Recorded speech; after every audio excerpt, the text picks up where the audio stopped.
The thing I wanted to do is this. This thing that I mentioned before about saying yes. Remember when yesterday I got that statement in there?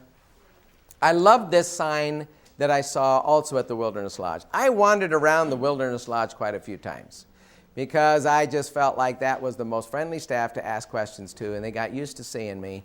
And so I didn't go to all the other resorts, but I kind of soaked up outside of the area I was assigned to, which was actually Disney University.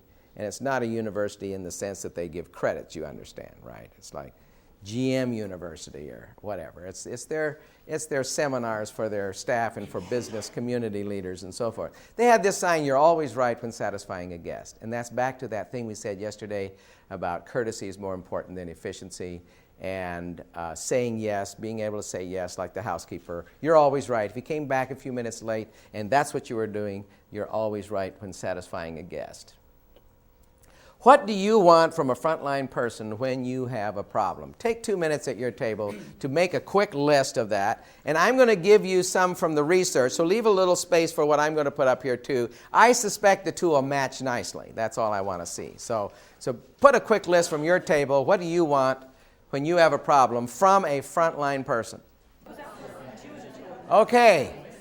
Let me just take one from each table. So just each table, just give me one. I won't put them on the flip chart right now because I'm basically going to show you what research shows, but it doesn't matter. I have a feeling we're all on the same page. So if somebody said one of yours, pick another one of yours, that kind of thing. Okay, in the back corner there, one of yours.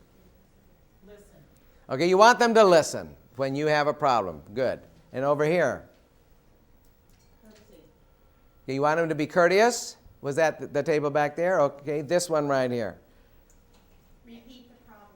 Repeat the problem. Okay, we're on the conversation side. Yes, over here. Follow through action. Okay, you want action and follow through. Problem solving is what we want there. Okay, this table. And you have another one to add? Agree on a solution. Agree on a solution, which kind of goes with the action thing there. And over here? Respect. Respect. You want respect at that time. Okay, here, let's take a look what the research shows. The research by British Airlines, which has been around a long time, by the way. This has been years and years. But I don't believe that the principles have changed much if you were to repeat this study many times. And that is that you want some care and concern, which would certainly go with the listening. You wouldn't be able to show care and concern if you hadn't listened. So if listen isn't on here, it belongs right there with that one. Then this was an interesting one. This surprised them. We want spontaneity. We want the person to not pull out a rule book. We want them to spontaneously know what it'll take to put us back in the good spirits again. And they'll do it like that. They don't have to check with anybody. They don't have to go to a supervisor or anybody. They spontaneously take care of me on the front line. Okay, and then the third one down here, of course, like you mentioned, we want action. We want problem solving. We don't want them shrugging their shoulders and say, well, you know, I don't have the authority to take care of you. And then finally, we like a little recovery. And once they started doing this, it was based on this research that British Airlines and virtually all airlines after that began to give you a free ticket if they bumped you or if they were overcrowded and whatever. So now that's called recovery. It's recovering your goodwill when you made a mistake, or recovering the customer's goodwill from the company makes a mistake of some kind. And so we want those four things. Now, how can a frontline person give these four things if they are not empowered to say yes? If managers, now you might say the manager has the best judgment, and that's why we want managers to make decisions, because they will exercise better judgment than a relatively new frontline person. But all that tells me is that managers need to spend more time sharing their judgment with frontline employees, using experiences and saying, when somebody wants this, this is what I usually do. You can say that too. See, this is what I would do. Instead of just holding the right, share what is your thinking when you have a problem with frontline people so they can exercise the same judgment you would make on the front line. Now, we do have wide variety, I think, and this is a very hard subject to ever get any definitive stuff for you to take away, except just a principle or two. Because I know there's a wide variety of of personality types, we'll call them, among managers. That means we would have quite a wide swing in how different managers themselves would deal with a problem on the front line. Right? There's people who are very rigid, never bend the rules. They just feel like if you bend the rules for one, you'll have to bend your rules for everybody, and therefore they'll just hold the line. And then there's others who take every opportunity here to look at it with judgment, and they say, well, in this case, I think I'll bend that rule a little bit for this occasion. And so you've got sort of the people who will spontaneously maneuver through the delicate balance between bending the rule and satisfying the customer, and others who just want everything in black and white. So, if you look at the situation from the customer's point of view and what they want, the real question is, can you allow frontline people to make any adjustment in the rules? And here's the other rule. If you make them say no to certain requests that you will almost always say yes to if they go over their heads, what have you done to your frontline staff? You've pulled the rug right out from under them. And you've diminished them. You've not only not empowered them, you have diminished them. Because they had to face this person and say, no, we don't do that. We don't make those special concessions. If we did it for you, we'd have to do it for other people. And our rules are very clear, you know. This is when we do this, and you didn't make it by this deadline, whatever it is. And they say, well, I want to see your supervisor. They see your supervisor immediately buckles. Pulls that rug right out from under you. And now this person can walk right by that frontline staff and give them a dirty look. All right, just like that. Yan, yan, yan, yan, yan. You know, that kind of childish behavior. Why? Because they got somewhere because they were aggressive about it and because the manager buckled.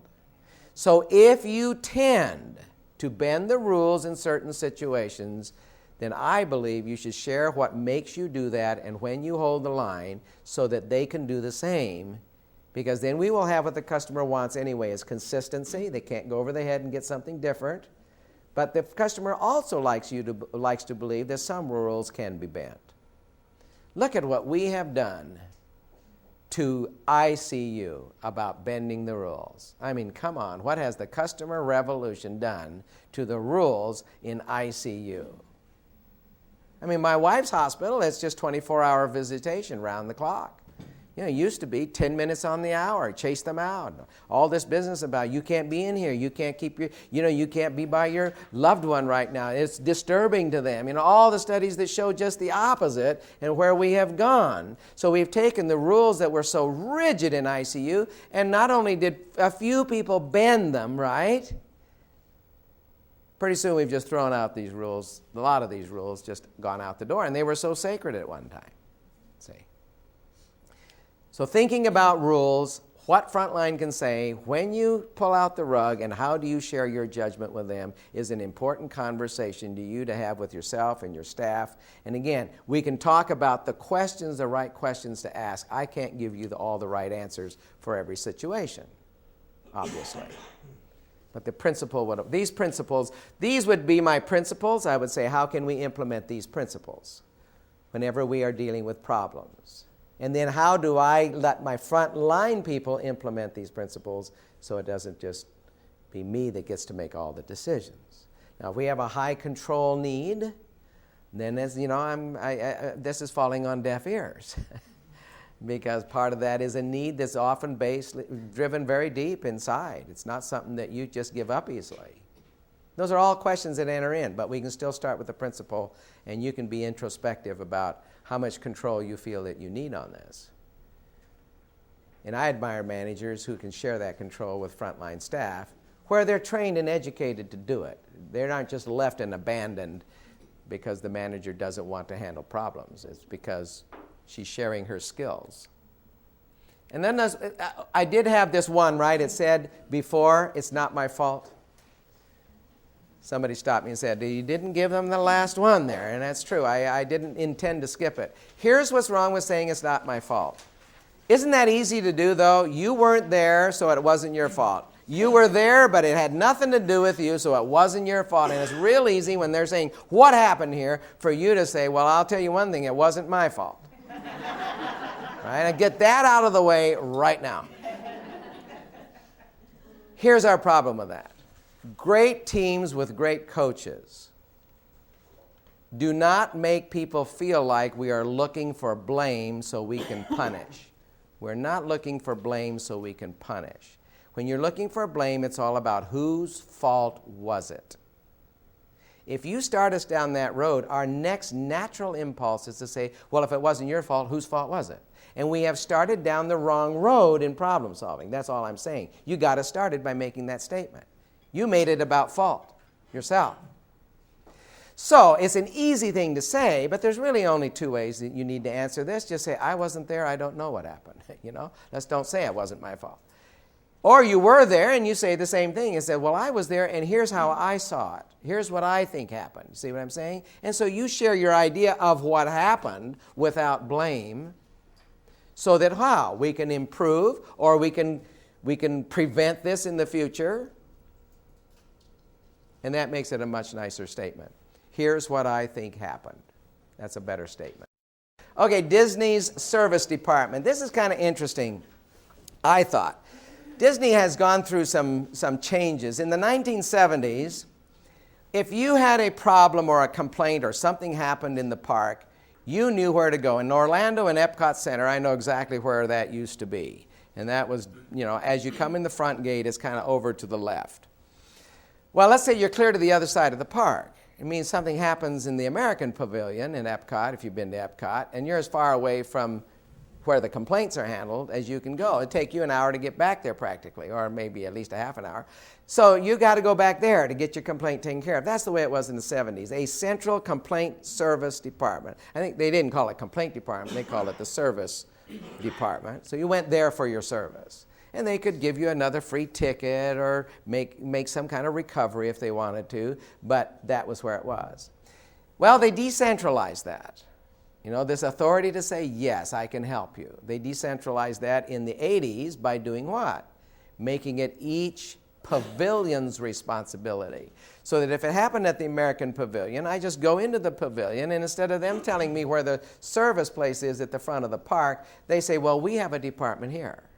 And so you go back into this department, and then there's somebody there trained to take care of you, see. Well, then Nordstrom's came along. Nordstrom's shook everybody up by allowing frontline people to help people with virtually as much generosity as they wanted to.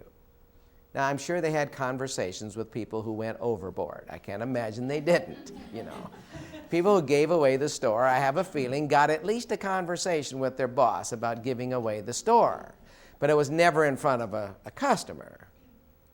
Well, I brought back a tie, for instance, that I had ruined. I had ruined it. I had spilled spaghetti sauce on here and scraped it and cleaned it, and I should have just sent it to the cleaners, but instead I washed it with the water glass, Dip the water, scrub, dip the water, scrub, scrub, scrub, Only to find out the next morning when it dried out, I had scrubbed all the color out of the tie. So there was no fixing this. It was no cleaner's problem at all. And my first impulse was to throw away the tie. My second impulse was, well, I'll take it to him and say, this tie wasn't color fast. I know I ruined it, but I thought you should know, right? You should know that these colors, and this tie was the most expensive tie I had ever bought. So this was doubly, and this was on the first time I wore it. So, this was just like Murphy's Law, right? The thing that costs you the most, you'll ruin first. And meanwhile, these ties are 30 years old. They're still, they're still holding up fine. So anyway, I went in there, and I took it into the clerk, and I held it up there, and I said, look what happened to this tie. He said, oh, that's terrible. You can't wear that. And I said, well, that's right. And so he says, well, give me that tie. Help yourself to any tie in the store, or would you rather have cash? Oh, well, no, I'll find another tie, but don't you want to know what happened? And he said, well, I don't really care, but if you want to tell me. And I said, well, no, I better leave well enough alone. I said, don't you want a receipt? And he says, well, I don't need one. You have one? No, I just thought you would need one, Why am I doing his work for him, right? Here he's already told me to get a tie, and I'm remonstrating with him, Don't make it this easy. Don't you want this? Don't you want that? And I took another tie, and that was my first experience of this kind of service where a frontline person can tell you to help yourself to something. Like that. I know a lady who came off her escalator and broke her shoe. The heel had come off. high heels. And a clerk ran over to her and said, "Oh, please sit down. Is your ankle okay?" She looked like she had stumbled. And she said, "No, I'm fine, but I can't really walk with, one heel up and one heel down." And the clerk said, "Well, let me take that. First of all, let me give you a pair of slippers." She went and they were up there in a place where she could get some slippers in a bag. She opened the bag, gave her the slippers, and she says, "Well, now you can walk around the store at least. And let me take this shoes to the shoe department and see what they can do about the heel." And so she disappeared, and a little while later, you all know what happened, right? You can guess. She came back with a brand new pair of shoes, looked just like the others, much more expensive than the others, but a brand new pair of shoes. And she said, "Now, if these don't fit, you take them down to the shoe department. They know who you are, and if you go down there, they will give you a new pair of shoes because we're sorry this happened at Nordstrom's." Well, that's pretty generous recovery, right? Pretty generous. A pair of slippers and a new pair of shoes because the heel came off. See, pretty generous. That's what most of us think. That's pretty generous. No, it's not generous enough. Could be a lawsuit. Could be a lawsuit. So in that sense, it wasn't all that generous. That's what you were thinking. Right, that's a really good point.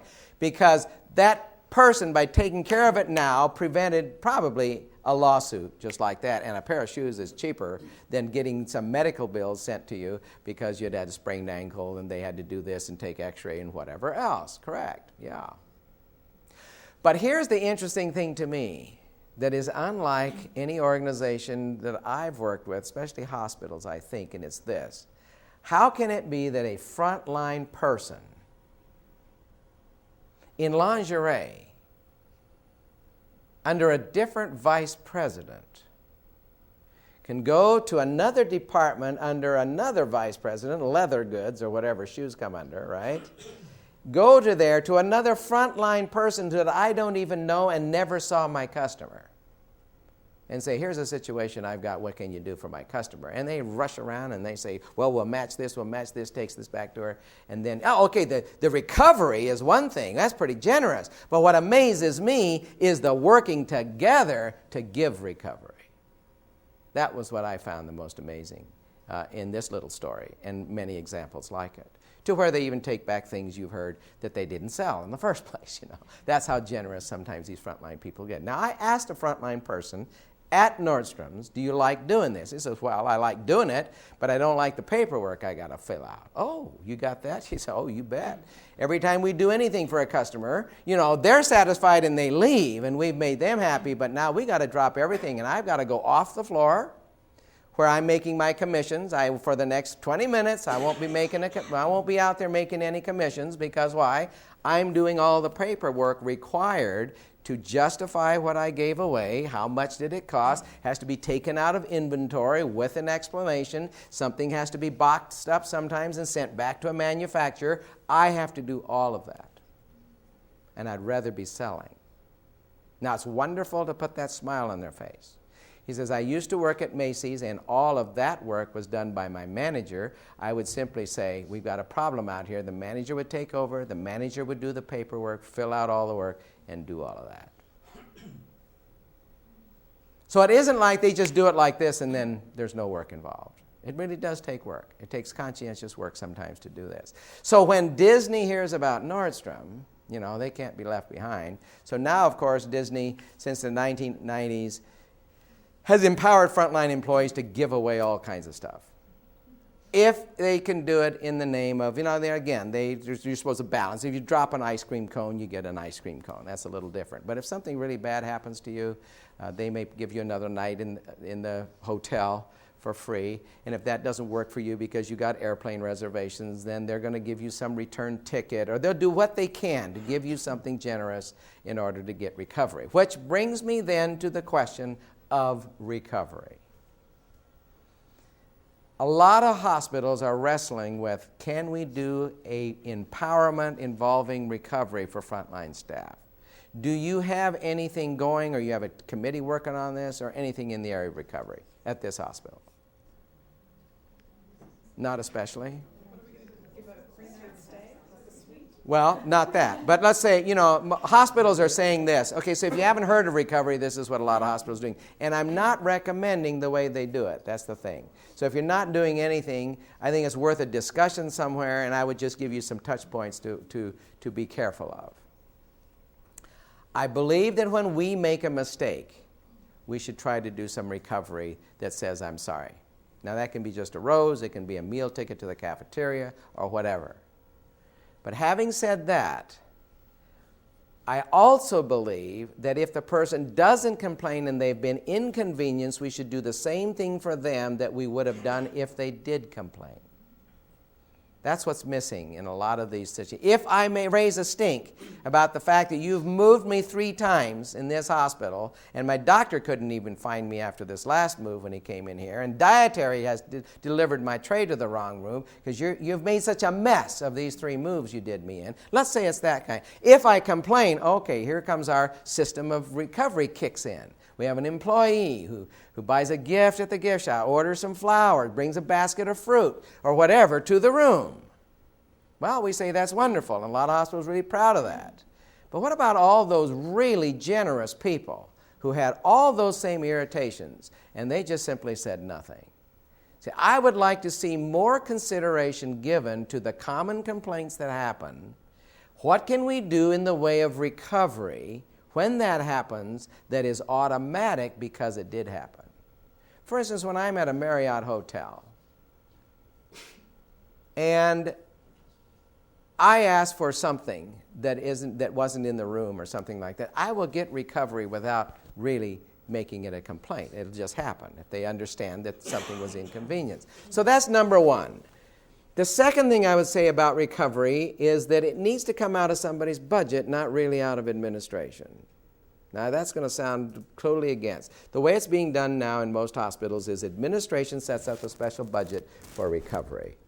Frontline employee anywhere can say, oh, I'm going to buy something, I'm going to give something away to do this recovery. And it then routes its way back, the slip of paper routes its way back. Administration has this budget that it comes out of.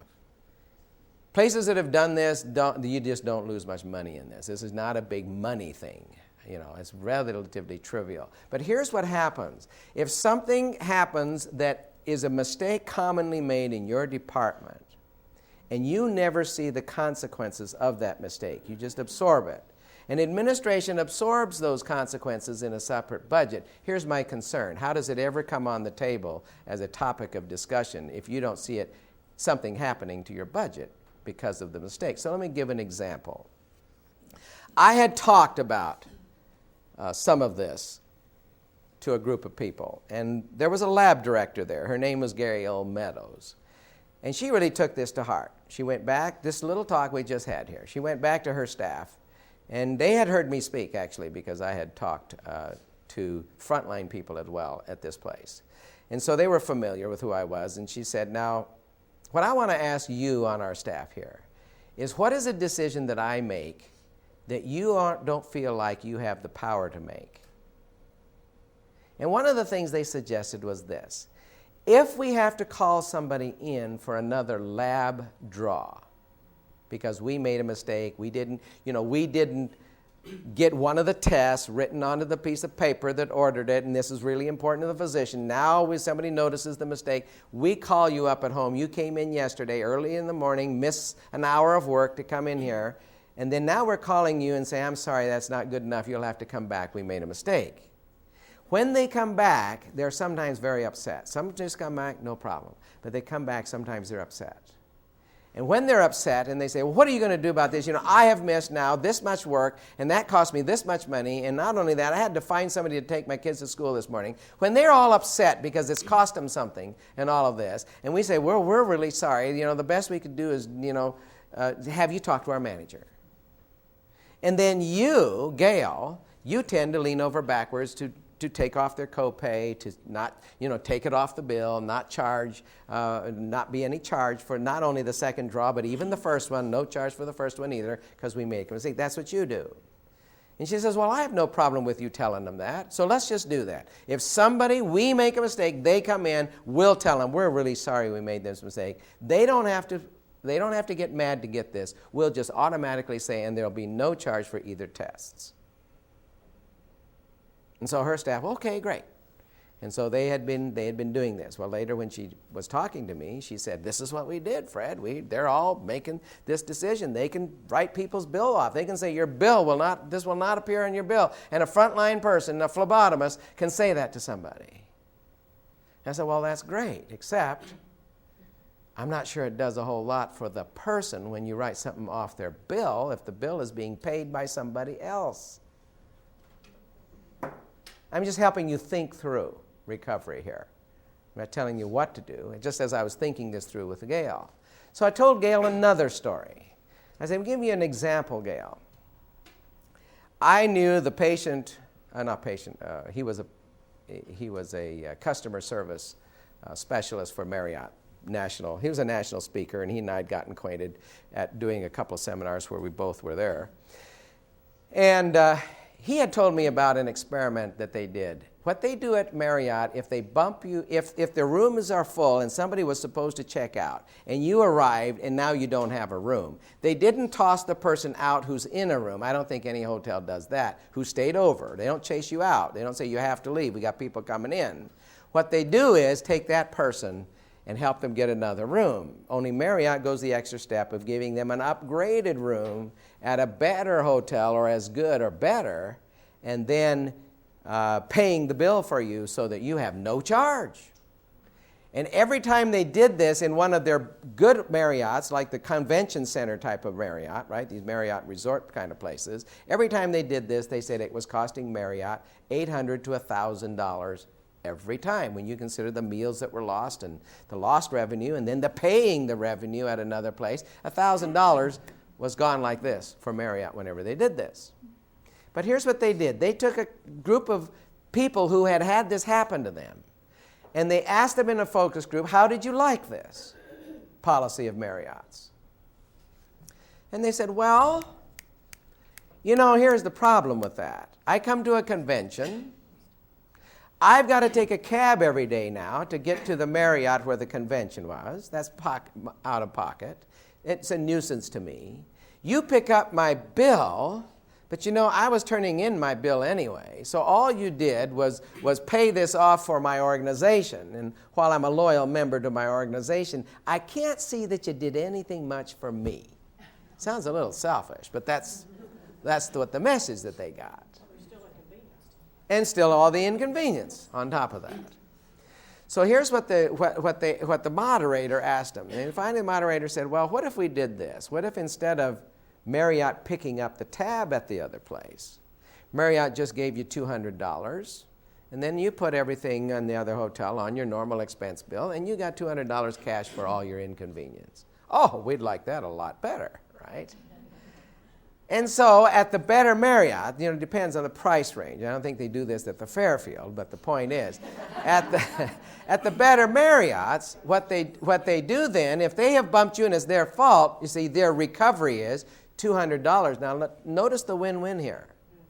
Happier customer than they had before. How much lost to the company? Instead of $1,000 now, it's $200 plus a few meals. So they've saved tremendously on that, and it has been so easy for Marriott to do because there isn't near the red tape involved with having the Hilton bill us and us pay the Hilton and involving all the other people in the process that slows this whole thing down and makes it a burden for $200 in the pocket like this. So I said that to Gail, and I said, now there's the story of what I'm talking about. When you write the bill off for an insurance payer, this person is still the one. They're trying to tell us that they were inconvenienced. Their copayment is not probably their problem. This is probably absorbed in some overall bill anyway. And so she thought about that, and she went back to her staff, and she said, well, I talked to Mr. Lee about our recovery system, and he said, we're only helping the people. We're helping the payer. We're not really helping the person. We should do something more on a personal level for them. Well, one of the people in the group remembered another Marriott story I had told where my niece had gone to San Francisco, bought a pair of shoes, got back to her hotel, and found that they were mismatched shoes. In all the shoes, somebody quickly put the wrong, either two lefts or two different shoes in the box. So she had to get back to Nordstrom's. And she called down to the concierge desk and said that, when does Nordstrom's open in the morning? And the concierge says, 9 o'clock, ma'am, or something like that. Do you need to go to Nordstrom's for something? Yes, I made this mistake, blah, blah, blah, blah, blah. She got a call a little later from the concierge. And the concierge says, Nordstrom will be sending a limousine for you in the morning at 8:45. And so would that be convenient for you if they would pick you up and help you go get your shoes fixed? They're sending a limo. And when they took the limo driver said, is there anything you'd like to see in San Francisco while I got you in the car? Took him on a little tour of San Francisco. She missed a meeting, I think. But now here's the point. I had said this somewhere to somebody, and so guess what they said? I suppose he thinks we should send a limo to their house and draw the blood for them at their home. You know, I suppose that would be the only thing Mr. Lee would be satisfied with. And she laughed at, she sticks two things. She takes the nugget of a truth and she said, that gives me an idea. There's people who visit the homes all the time. There's home health. What if home health would bill us? Whenever they had to go in and do this, we'd have to pay this out of our pockets, of course, and home health would make a visit like they're used to doing. And they got the maps of the city, they got the schedule, and just drop by and pick it up, draw the blood at the person's convenience. And she said, we could even still do some recovery by giving them a gift certificate to the Olive Garden. So $25 gift certificate, go to their house, draw the blood, that might do it. Well, of course, it did it easily. But here's my point. When a department sets up their own recovery system, it starts showing up under something that they've got to identify in their accounts, as we did this for recovery. And what was the recovery? Well, we missed our lab thing. We missed this again. And we start showing up. How many times are we doing this? Well, it turns out they did this for a little while with home health, but they were having trouble with home health meeting people's deadlines and schedules because home health has their own list that's more important than the lab's list. So do you know what they ended up doing? A phlebotomist gets in her car and drives over to the person's place, draws the blood, gives them a $25 gift certificate, and says, I'm sorry. The one step that would have to be added to this, and I think that they do this, I'd have to ask her, and that is you don't have to complain to get that. It becomes automatic. Now we have an automatic cost for every single missed draw mistake. That begins to show up to how many times are you making this mistake. It's not just absorbed now in the budget because you've got a budget for that person to drive over there. You budget for the gift certificate. Do you see the principle that I'm setting up here? We need to make our mistakes visible through recovery. Visible in our departments. That's what I believe. And we should make them automatic so that you don't have to be a real aggressive person in order for us to knuckle under and give you recovery. Because I think the quiet people need the reward even more than the people who raise the roof over something. Who can say yes is a good question for you to ask yourself, I think, in your department. Who can bend the rules for a customer? Who decides how to solve a problem? Who can offer something tangible as recovery? And should it be only one person? And what happens if you're on vacation and this happens? And know how important it is that speediness of dealing with a problem is a key to whether you recover them, whether you give them anything or not. I think the biggest key is that you responded with empathy and you recovered, and you did solve the problem quickly. So your attitude in doing it, we would be glad to do this, solving the problem, is more important than whatever token you give them. So I'm not really talking about we've got to look for a token every time. That's a good discussion. When will we do something? When do we know that just an apology is enough? That's all they wanted from us. Or they wanted us to solve the problem quickly. So these questions help us identify how we would do that and who can do that. Nurse retention and morale. The studies that I've seen emphasize about 4 things in this area. Nurses want to be heard. They want input in decisions that affect them. Well, can you blame them? Are they different than anybody else when it comes to that?